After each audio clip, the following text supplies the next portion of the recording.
Okay, guys, I made a chart to take a look at the types of chapter books that we're going to be seeing. So, stories with chapters in them versus each chapter is its own story.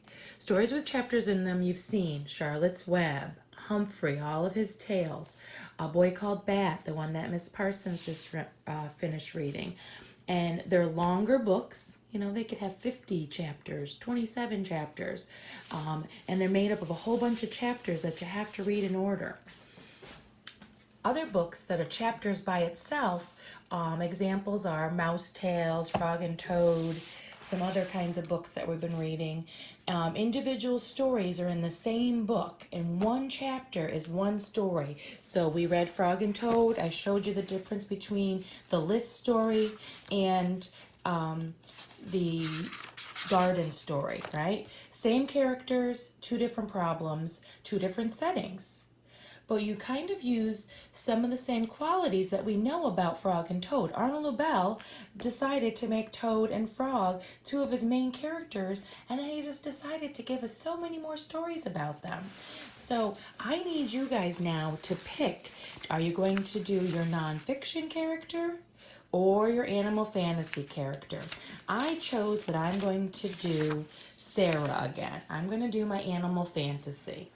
So I'm actually going to come up with a brand new character web. So if you don't have the character web page, you can just easily make one. Now, of course, I can use some of the same things that we already know about Sarah on this character web. I can tell you her name. I can tell you how old she is. I can tell you some of the same things she likes. But I'm going to try to give you some different things as well. So we knew that Frog and Toad, Toad was a good planter.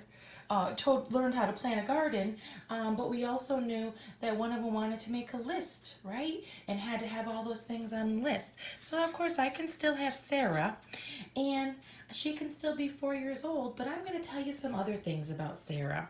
I'm going to tell you that Sarah, I'm going to say, likes to read. All right, is that one of the ones I put down here? Nope. And we know that she has a friend, the cat named Junior. Maybe she's going to have another friend.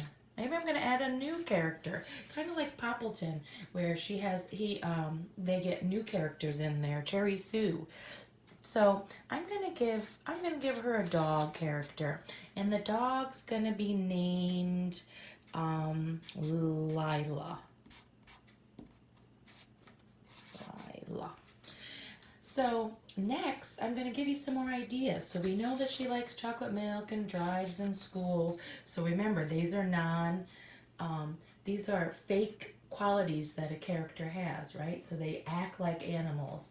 The problems can be real or not real. So again, we're going to have those things. So I'm going to do, she's going to sew. She likes sewing classes, because we already had her baking, right?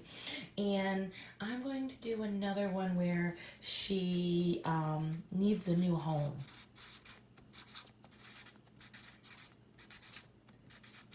All right, so I'm going to draw my Sarah in here again, right? So it's going to be the same character, your main character, but now you know where we're going. We're going to pick a new problem and a new solution for her to solve. So I'm going to make a chapter book. That's what we're making.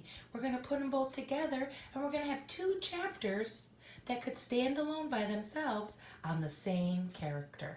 All right, so you guys get to pick. If you don't want to do your animal fantasy character, then do your realistic fiction one. But pick the same one, do a new character web, and try to give me some new information, because that's going to help you make your story a little better.